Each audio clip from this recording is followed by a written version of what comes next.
Fala, eu sou o João, responde aí. Vamos bater um papo sobre Teorema de Green? Bom, vamos lá. Na aula de hoje a gente vai entender quem que é o Teorema de Green, para que ele serve, em quais situações usar, beleza?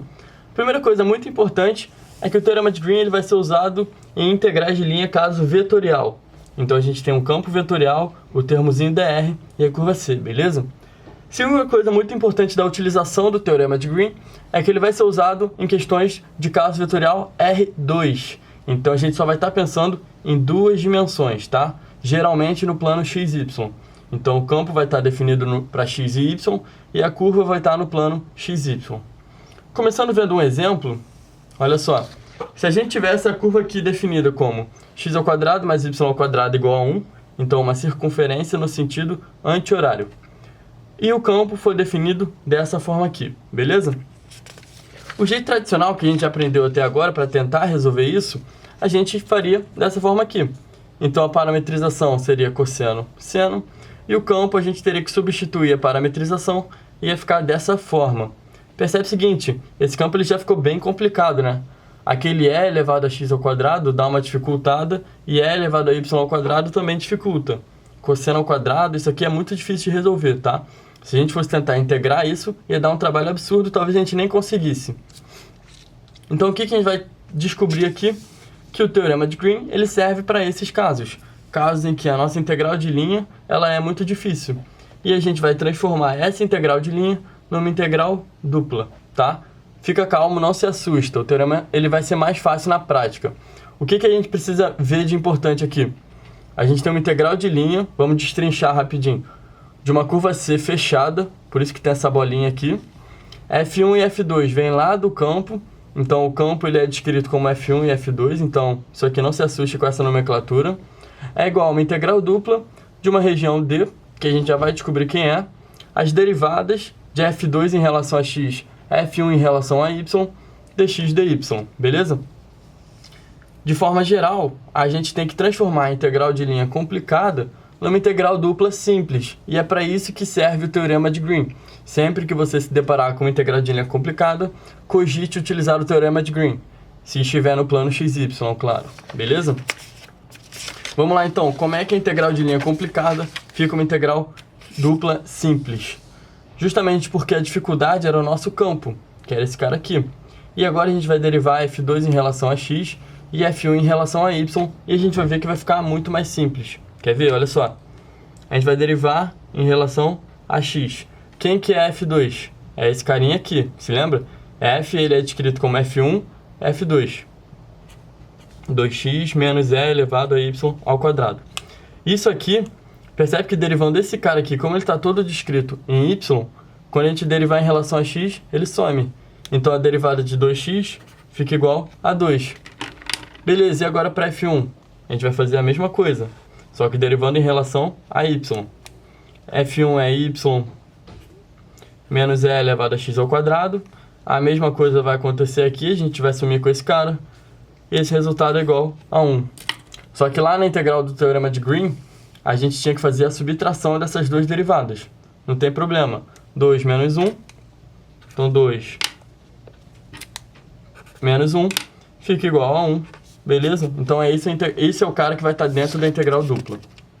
Percebeu que ficou muito mais simples? Olha só o campo que a gente tinha e olha só como ficou a derivada. Esse aqui é o exemplo clássico de quando a gente vai ter que usar o Teorema de Green, beleza?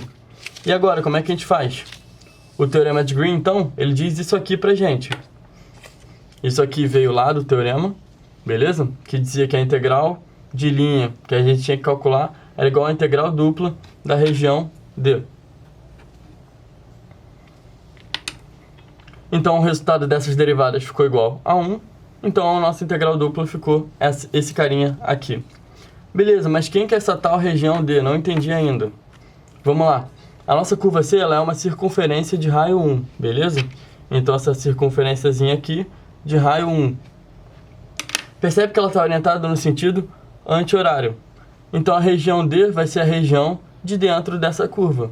A região dentro dessa curva aqui é a nossa região D. Bem simples, né?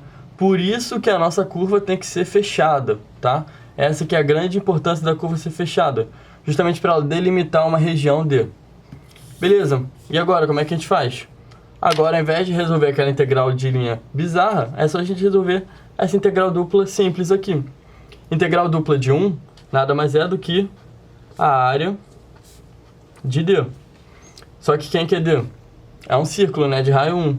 Então é πr ao quadrado, que nada mais é como raio igual a 1 do que igual a π. Então, no final das contas, a integral de linha, que era muito difícil da gente resolver, fechado, é igual a π. Tranquilo? Tá, entendi o teorema. Gostei muito dele, gostei muito do teorema. Quero usar direto agora. Vi que ele é muito simples e tal, quero usar muito esse teorema. Só que tem um problema. A gente vai ter que sempre respeitar algumas hipóteses desse teorema. Quais que são? A primeira delas eu já repeti bastante para vocês, que a curva tem que ser fechada, tá? Então, fica com isso muito bem claro na sua cabeça. A segunda hipótese é essa aqui, curva orientada positivamente. Que raios é isso? Vamos lá, vamos entender de novo. A nossa curva C era esse cara aqui, certo? Ele estava orientado no sentido anti-horário. Para uma curva ser orientada positivamente, anota essa declaração aqui que eu vou te falar. Sempre que você caminhar pela curva, a sua região tem que estar à esquerda da curva. Foca na esquerda da curva, beleza? Vamos lá, vamos caminhar sobre a curva C? Se eu for uma pessoinha andando aqui, de fato, a região está à minha esquerda, percebe? Então essa curva está orientada positivamente. Vamos colocar no outro sentido agora? Caminhando no outro sentido, tá? Vamos lá, agora caminhando nesse sentido horário aqui. A minha região à esquerda é a região de fora. Então eu não poderia usar o teorema de Green para a região de dentro, percebe? Essa curva ela não está orientada positivamente, justamente porque ela está no sentido horário. No sentido anti-horário, ela está orientada positivamente. Pegou a diferença? Beleza. Então a segunda hipótese é essa, curvas orientadas positivamente. E a terceira hipótese é que o campo não pode ter singularidade. Beleza, o que é singularidade? Nunca ouvi falar nisso. Vamos lá, vou pegar um exemplo. Se a gente tivesse esse campo aqui, ao invés daquele que a gente usou no exemplo, 1 sobre y, 1 sobre x. Percebe o seguinte, quando y for igual a 0 ou quando x for igual a 0, esse campo ele vai ter um cara 1 dividido por 0. 1 dividido por 0 não existe. Percebe? O denominador igual a 0 não existe, não pode ser. Então, sempre que a gente tiver um ponto x igual a 0 ou y igual a 0, no caso aqui seria nos eixos, a gente tem uma singularidade. Então, a gente não pode usar o teorema de Green se a nossa região D conter essa singularidade. Nesse caso aqui, a nossa região D contém pontos que têm os eixos, certo? Então, existem alguns pontos que, para esse campo, a gente teria singularidade. Então, a gente também não pode usar nesse caso, beleza? Voltando aqui às hipóteses para você fixar elas bem na cabeça. Curva fechada, orientada positivamente, que é aquele caso lá de andar para a esquerda, de estar na esquerda. E o campo não pode ter singularidade, que em geral é o denominador ser igual a 0 ou ter uma raiz negativa no seu campo, beleza? Esse vídeo te ajudou? Responde aí!